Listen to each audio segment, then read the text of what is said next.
On veut être à côté de vous, pas derrière, ni au-dessus, ni devant, ni en dessous. On veut être à côté de vous. Là, il y a une forme d'hypocrisie dans ce que vient de dire Corinne Salvant-Mareux. Parce que d'une façon ou d'une autre, la femme, elle passera devant. Parce que l'homme est habitué à avoir la femme un pas derrière. À partir du moment où la femme sera sur la même ligne, lui se sentira en arrière. C'est ça. C'est-à-dire qu'à partir du moment où on change le cadre, l'homme est perdu. C'est ça Oui, mais alors dans ce cas-là, c'est pas hypocrite. Là, c'est un travail à faire sur soi là, pour messieurs quoi. C'est faut qu'il retravaille l'estime de lui-même à un moment donné. Pourquoi est-ce que quand Madame est à côté d'égalité, avec un salaire égal, avec une reconnaissance publique égale, avec une mise en lumière égale, pourquoi est-ce que dans ce cas-là, il se sent mal dans sa peau? Oui, mais pas venant de mon discours, non, parce que lui, c'est pour ça qu'il ne veut pas, beaucoup d'hommes ne veulent pas voir la femme sur le même pied d'égalité. Mais on est bien d'accord. Donc là, il y a un vrai biais cognitif qui s'inscrit de par l'éducation que ce type d'homme-là, qui raisonnerait de cette façon, ont reçu. Pourquoi si ma femme me dépasse, je vais me sentir mal. Oui. Si elle gagne plus que moi, je vais me sentir mal. Si moi je perds mon travail et qu'elle garde le sien et qu'elle continue de grimper les échelons, je vais me sentir mal. Garçon, mais dans ce cas-là, c'est pas la faute de la femme, c'est l'estime de toi-même qui est à retravailler là. C'est un problème interne. Si on regarde ce problème de l'Église avec la pédophilie.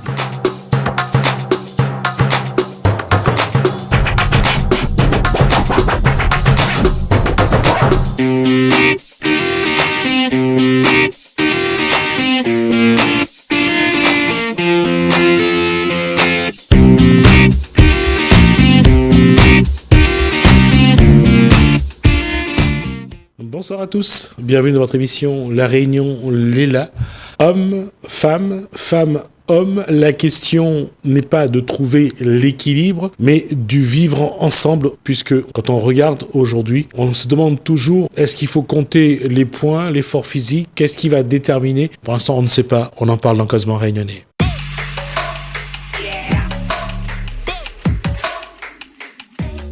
Bonsoir Corinne Salvant-Mareux. On essaye de compter les points, on essaye de savoir, mais ce qui est pire, c'est qu'aujourd'hui, on ne sait toujours pas et on continue à s'en mêler les pinceaux. Je ne sais pas si c'est pire qu'avant. Par contre, on a d'autres dérives. Je dis pire qu'avant parce qu'aujourd'hui, on est censé être plus civilisé. On a des lois, on a des droits et pour autant, il est encore difficile de les faire valoir. Donc officiellement, il y a des droits. Les femmes ont des droits qui ont été acquis et pourtant, effectivement...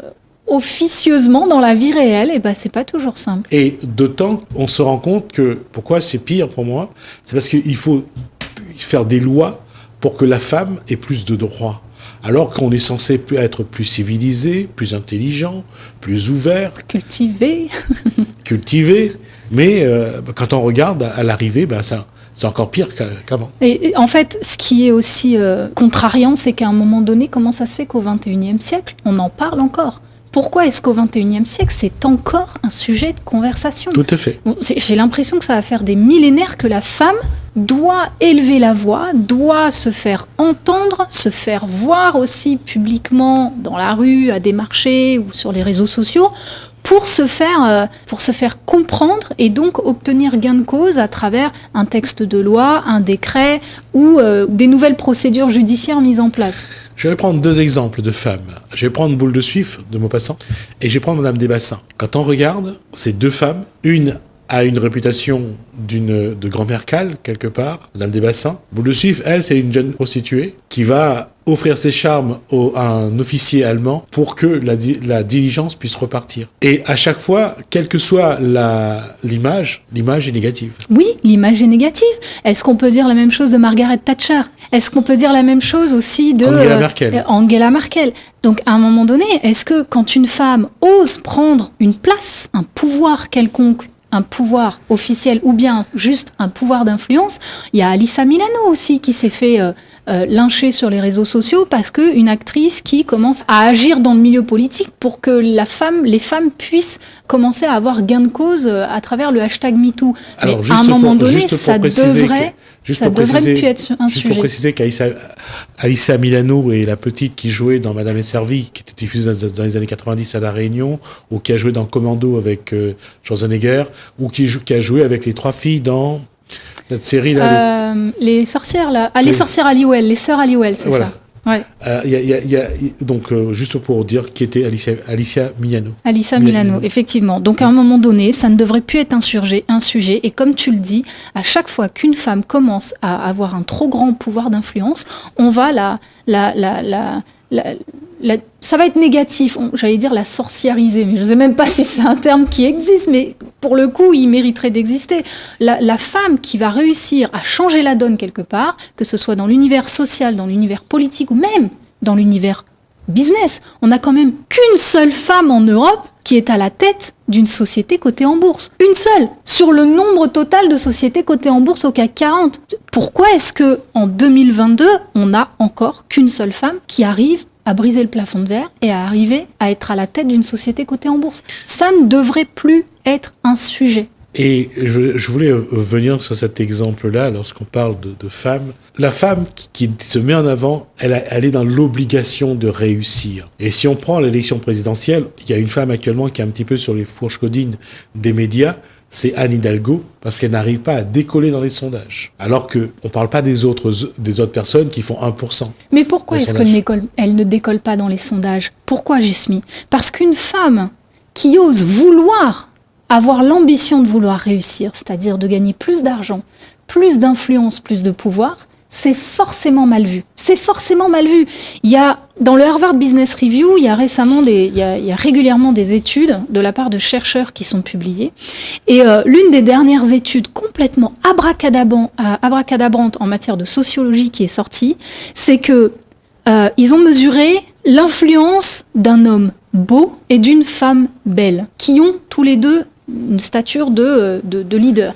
D'accord ? Que ce soit en entreprise, en politique ou dans une association. L'homme beau influera plus souvent confiance, donnera plus souvent confiance aux personnes. On a envie de le suivre, on lui fait confiance, on va voter pour lui, on va lui confier volontiers le leadership de l'entreprise ou de l'association, alors qu'une femme trop belle va inspirer la crainte, autant des hommes que des femmes. Ça, c'est des études qui ont été menées autant sur les hommes, femmes, vis-à-vis d'une femme trop belle, avec une posture de leader, et un homme beau, point de vue des hommes et des femmes, de cet homme qui a une posture de leader. Je ne sais pas si vous vous rappelez de la finale de la Coupe du Monde en 2018 en Russie, entre la France et la Croatie, et on a eu cette belle femme qui est la présidente de la Croatie, et c'est lorsqu'on a montré que c'est une femme qui gouverne un peu comme une mère gère son budget, c'est pas une femme qu'on voit sur les unes des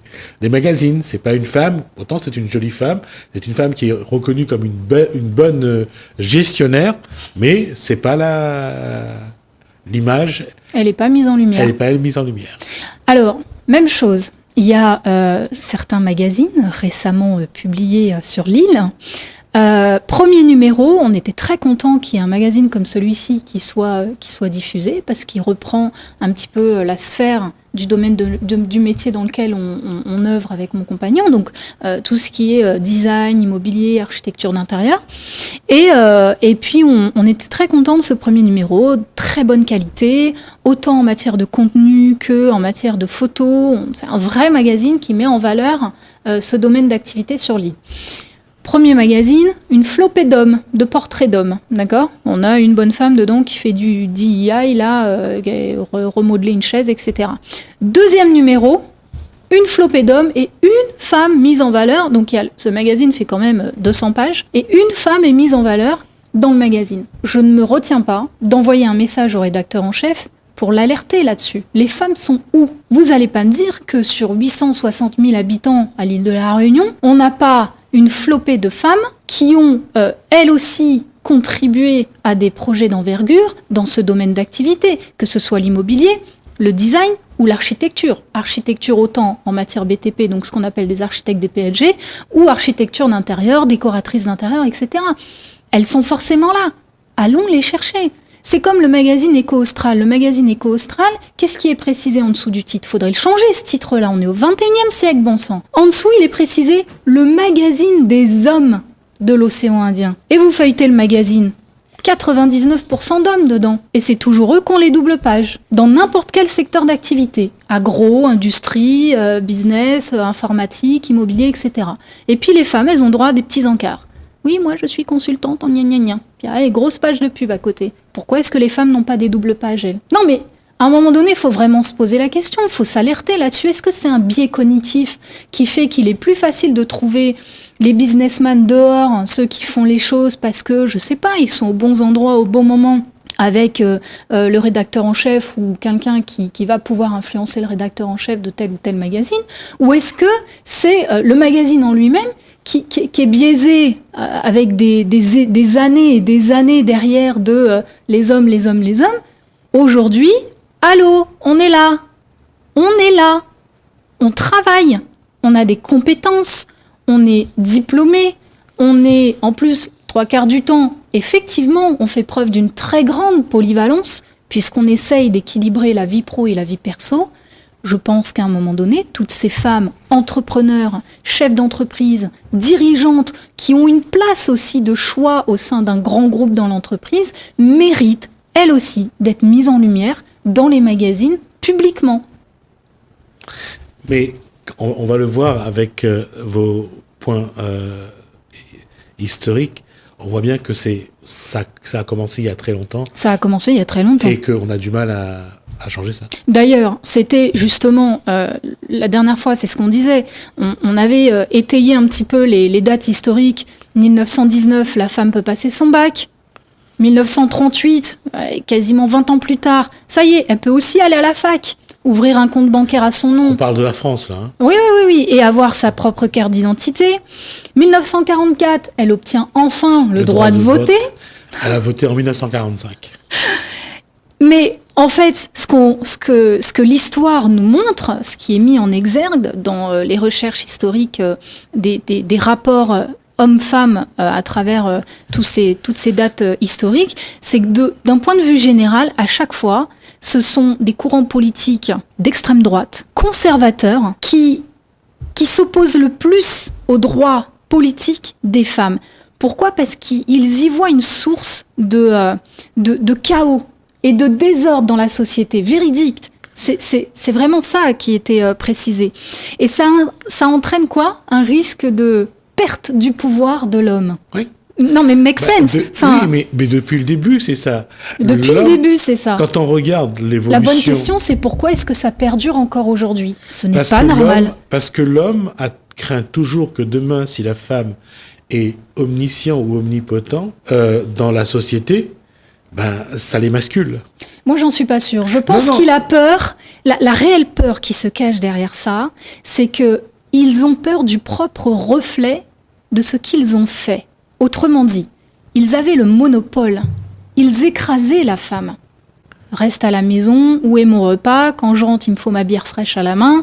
Voilà, ils écrasaient la femme. C'était le syndrome, moi ce que j'appelle le syndrome du bocal du poisson rouge. Je reste dans mon bocal, je fais le ménage, je nettoie les coraux, j'arrose mes plantes vertes et j'attends que mon mari rentre du boulot.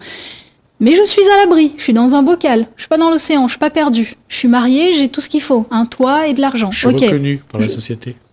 Par la société à travers l'homme. Oui. Parce que je suis mariée et que j'ai la bonne situation, peu importe le niveau social et professionnel avec qui elles sont mariées. Du moment, à l'époque c'était ça, les familles donnaient la jeune fille en mariage à une famille, à un homme. Parce que c'était comme ça que les beaux-parents, donc les parents de la future épouse, eux aussi s'inscrivaient dans une démarche d'être dans la bonne société. Nous sommes des gens bien. Nous avons transmis notre fille pour qu'elle soit mariée. Moi, je pense que l'homme, il a surtout peur du retour du bâton de ce qu'il a fait. Autrement dit, il a peur que la femme, aujourd'hui, si elle prend beaucoup trop de pouvoir ou d'influence, écrase l'homme.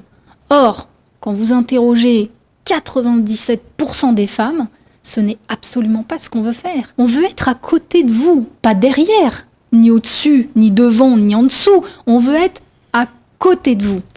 Là, il y a une forme d'hypocrisie dans ce que vient de dire Corinne Salomaro. Parce que d'une façon ou d'une autre, la femme, elle passera devant. Parce que l'homme est habitué à avoir la femme un pas derrière. À partir du moment où la femme sera sur la même ligne, lui se sentira en arrière.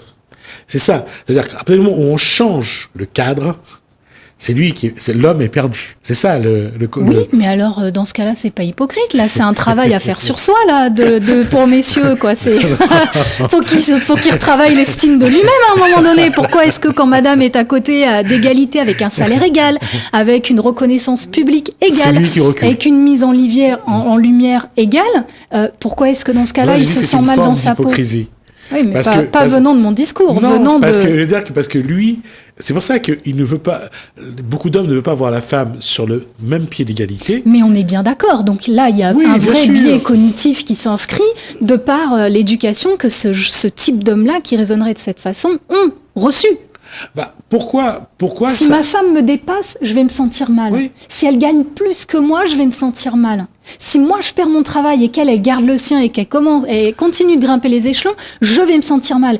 Garçon, mais dans ce cas-là, c'est pas la faute de la femme, c'est l'estime de toi-même qui est à retravailler. Là, c'est un problème interne. Si on regarde ce problème de l'Église avec la pédophilie, qu'est-ce qui aujourd'hui, pourtant on est au XXIe siècle, les gens sont intelligents, qu'est-ce qui empêche l'Église de dire à ses prêtres, vous avez le droit de vous marier? Ça se faisait avant. Qu'est-ce qui les empêche aujourd'hui? Mais je crois que là, on fera venir un théologien là-dessus, ou une chercheuse en théologie, parce que ça mérite vraiment de creuser quelle est l'histoire de la religion, qu'est-ce qui fait qu'aujourd'hui, malgré qu'on soit au XXIe siècle, la religion peine à devenir, comment on appelle ça, plus humaine. Plus plus contemporaine, j'ai envie de dire, plus futuriste. Mais pareil, on y revient. Je pense que c'est une forme de crainte de perdre un cadre. Parce que la religion, c'est très cadré, que ce soit le christianisme, l'islam. C'est pas plus cadré que ça. Non, mais je veux dire, ils ont des cadres. Ça leur impose une ligne de conduite. Cette habitude-là d'aller à la messe tous les dimanches matins, c'est pareil. Qui c'est qu'on retrouve à la messe? C'est souvent nos grands moons, c'est les parents. Et c'est les femmes. Mais parce que c'était inscrit, déjà d'un point de vue éducation à l'ancienne, de dimanche matin, nous ça à la messe. Oui, on retrouvait les femmes, généralement les grands-mères, et on retrouvait les petits. Et après, nous prie Saint-Expédie pour débarrasser le mari. Non, je plaisante. C'est quelque chose dans lequel je ne veux pas intervenir. Non, mais je pense que ça mériterait de creuser. Je laisse à Saint-Expédie le choix de ses choix. Mais je reviens là-dessus, je veux dire, encore une fois, on voit bien que ce soit la religion, qui est de religion ou pas, la femme a toujours, c'est toujours retrouvé un petit peu dos au mur. Il fallait bien se montrer à l'église, il fallait bien se montrer au catéchisme, il fallait bien se montrer à l'école, il fallait être là pour chercher son enfant, le petit qui travaille bien, qui est bien habillé. La femme ne pouvait, j'allais dire, se prévaloir ou se valoriser qu'à travers ce qu'elle fait. Sa famille. Et la famille. Ce que la famille va représenter, oui. D'accord ? Un mari bien habillé qui arrive dans une cérémonie et avec la femme à côté, c'est le mari qu'on va regarder. Oui. C'est pas la femme. Oui. C'est pour ça que d'une façon ou d'une autre, la femme sert souvent de faire valoir. Pour elle, pour lui d'abord, et pour elle ensuite. Si son mari est bien, c'est grâce à elle. Mais on verra d'abord son mari. Mais on verra d'abord le mari. Et on y pensera longtemps après, que c'était madame qui recoue le costume, qui arrange, qui noue la cravate avant qu'il sorte du boulot.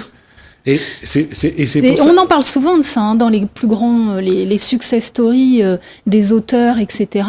On en parle souvent, ça, des femmes de l'ombre qui font le succès du personnage masculin aux yeux du public. C'est lui qui est mis en avant, c'est lui qui reçoit des honneurs ou des prix de distinction, mais finalement, c'est madame qui l'a influencé. Ouais. C'est madame qui lui a permis d'avoir l'esprit libre pour créer ce qu'il avait besoin de créer. Et en fait, c'est souvent, on dit qu'il y a une femme qui se cache dans l'ombre d'un homme qui réussit. Si on prend l'histoire des rois de France, le roi de France avait droit à ses favorites. La reine devait être fidèle au roi. Le roi avait droit d'avoir des bâtards avec ses favorites. La reine n'avait aucun droit. Aucun droit. Pas le droit de faire un pas de travers. Et autre chose qui m'a toujours fait sourire, le roi avait droit de cuissage le soir du mariage d'une jeune fille. C'est le roi qui avait le droit de cuissage. Est-ce que le mari avait le droit de cuissage avec la reine? Est-ce que la reine avait le droit de cuissage avec le marié?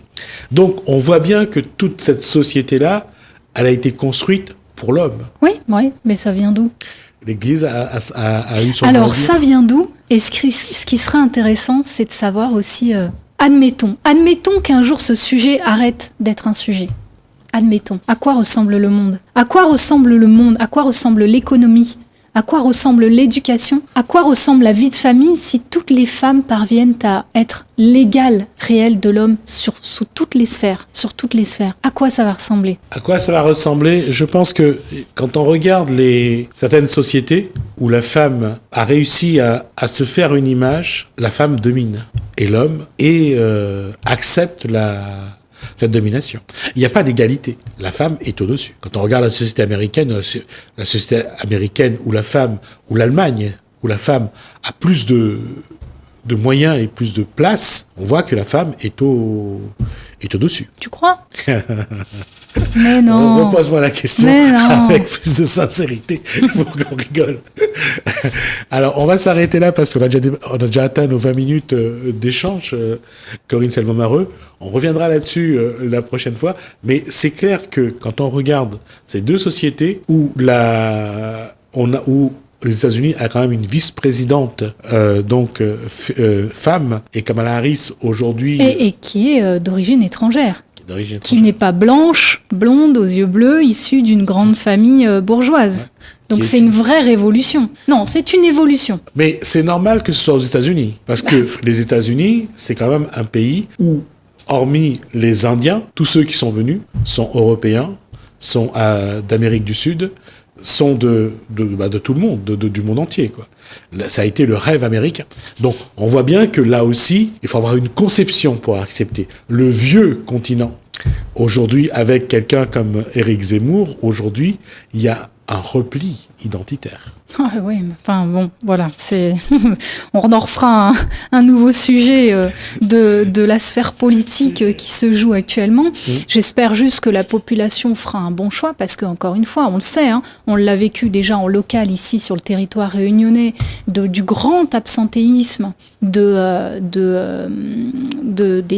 votants. Mais dernièrement, je lis le magazine Alternative économique et ils font le bilan de Macron.